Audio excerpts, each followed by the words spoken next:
Shalom, selamat pagi Bapak Ibu Saudara-saudaraku yang terkasih dalam Kristus. Kita akan merenungkan firman Tuhan pada pagi hari ini. Namun sebelumnya mari kita satu di dalam doa. Bapa di surga, terima kasih untuk kasih setiamu dan berkat-Mu di dalam hidup kami. Sehingga pada pagi hari ini Tuhan, kami masih boleh bangun dengan tubuh yang diberkati Engkau. Dan saat ini kami juga kembali mau merenungkan firman-Mu. Mari Bapa, Engkau pimpin dan sertai kami agar kami mampu mengerti dan terlebih mampu melakukannya di dalam hidup kami. Terima kasih Yesus, inilah doa kami, hanya di dalam nama-Mu kami mengucap syukur dan berdoa. Amin. Saudara-saudaraku yang terkasih di dalam Kristus, renungan kita hari ini saya beri judul Kesetiaan Mendatangkan Mujizat. Terambil dari Lukas 1 ayat 57 sampai 66. Demikian bunyinya. Kelahiran Yohanes Pembaptis. Kemudian genaplah bulannya bagi Elisabet untuk bersalin, dan ia pun melahirkan seorang anak laki-laki. Ketika tetangga-tetangganya serta sanak saudaranya mendengar bahwa Tuhan telah menunjukkan rahmat-Nya yang begitu besar kepadanya, bersukacitalah mereka bersama-sama dengan dia. Maka datanglah mereka pada hari yang ke-8 untuk menyunatkan anak itu, dan mereka hendak menamai dia Zakaria menurut nama bapaknya. Tetapi ibunya berkata, "Jangan, ia harus dinamai Yohanes." Kata mereka kepadanya, "Tidak ada di antara sanak saudaramu yang bernama demikian." Lalu mereka memberi isyarat kepada bapaknya untuk bertanya nama apa yang hendak diberikannya kepada anaknya itu. Ia meminta batu tulis lalu menuliskan kata-kata ini. Namanya adalah Yohanes. Dan mereka pun heran semuanya. Dan seketika itu juga terbukalah mulutnya dan terlepaslah lidahnya. Lalu ia berkata-kata dan memuji Allah. Maka ketakutanlah semua orang yang tinggal di sekitarnya, dan segala peristiwa itu menjadi buah tutur di seluruh pegunungan Yudea. Dan semua orang yang mendengarnya merenungkannya dan berkata, "Menjadi apakah anak ini nanti? Sebab tangan Tuhan menyertai dia." Amin.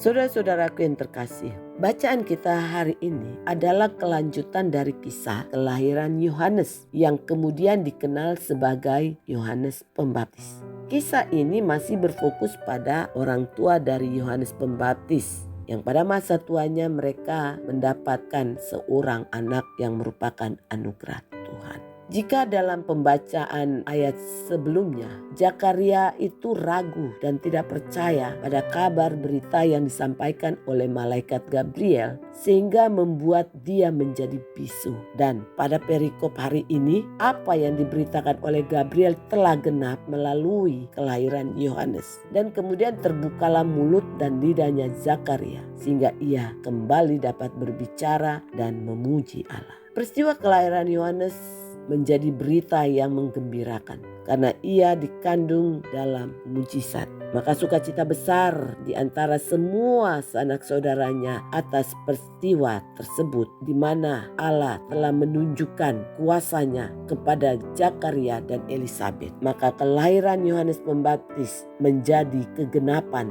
janji Allah terhadap mereka. Allah telah menghapus aib Elisabet dari kemandulannya dan Allah telah menyempurnakan keluarga Zakaria. Selain kelahiran yang membawa sukacita, pada saat peristiwa penyunatan dan pemberian nama Yohanes juga membawa keheranan. Terlebih ketika Zakaria selesai memberi nama anaknya, ia tiba-tiba dipulihkan sehingga dapat kembali berbicara. Maka peristiwa pemberian nama Yohanes yang berbeda ini dari nama keluarga mereka dan Zakaria yang dipulihkan karena taat pada pemberian nama Yohanes yang sesuai dengan perintah Allah melalui Gabriel menjadi berita yang sangat besar di seluruh pegunungan Yudea. Semua orang di sekitar menjadi ketakutan karena kelahiran Yohanes yang membawa keheranan. Jadi kelahiran Yohanes Pembaptis adalah mujizat kebesaran rahmat Allah atas keluarga Zakaria dan Elisabet yang telah setia berpegang pada janji Allah. Maka aib mereka dihapuskan, Zakaria disembuhkan. Dan kabar ini tersiar sebagai sukacita dan keheranan atas perbuatan Allah yang besar. Kelahiran Yohanes juga merupakan janji Tuhan bagi Zakaria yang merupakan seorang imam yang setia sampai usia tuanya. Ia pun mendapat mujizat kembali dapat berbicara ketika melakukan apa yang menjadi kehendak Tuhan.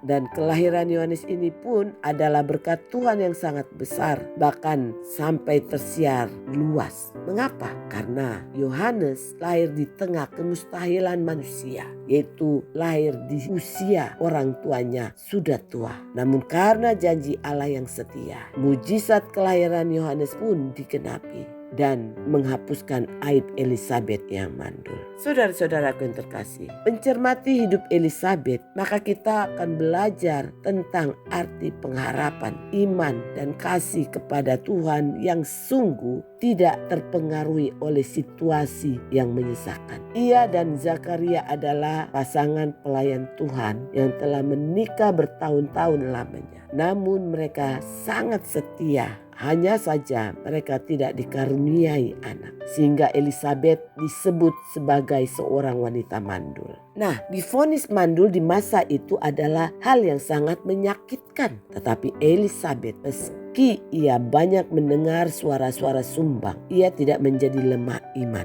Sebaliknya, ia tetap melakukan tugas pelayanannya sebagai istri dari seorang imam. Sehingga Tuhan pun berkenan kepada keluarga ini dan menetapkan Elisabet menjadi ibu dari seorang nabi besar. Sungguh jauh dari apa yang dibayangkan keluarga ini. Karena tiba-tiba Tuhan mempercayakan anugerah yang demikian besar. Jadi saudaraku, Zakaria, Elisabet mendapat penggenapan janji Allah melalui kelahiran Yohanes Pembaptis. Bahkan sempat mengalami kebisuan karena tidak percaya. Mereka telah tua dan itu pun menjadi hambatan percaya kepada janji Allah. Namun karena Allah kita adalah setia dan ia bekerja menurut waktunya, maka jika Allah sudah berkenan kepada jalan seseorang, maka ia mampu menyatakan rencananya yang besar itu jauh dari apa yang bisa dipikirkan. Seperti pengalaman Zakaria dan Elisabet tersebut. Mungkin harapan yang pernah kita dambakan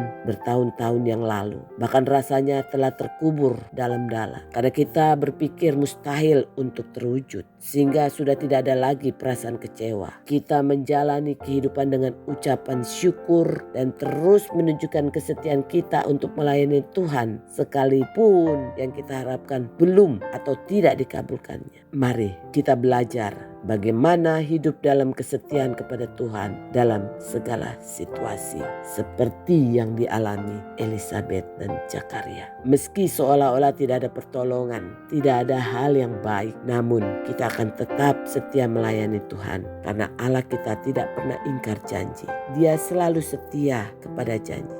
Karena itu setialah, karena kesetiaan akan mendatangkan mujizat. Amin. Mari kita satu dalam doa. Terima kasih Bapa di surga untuk firman-Mu yang mengajarkan kami untuk tetap setia melakukan firman-Mu, kehendak-Mu dalam segala situasi. Apapun kondisinya, bagaimanapun keadaannya, ajar kami Tuhan untuk tetap setia.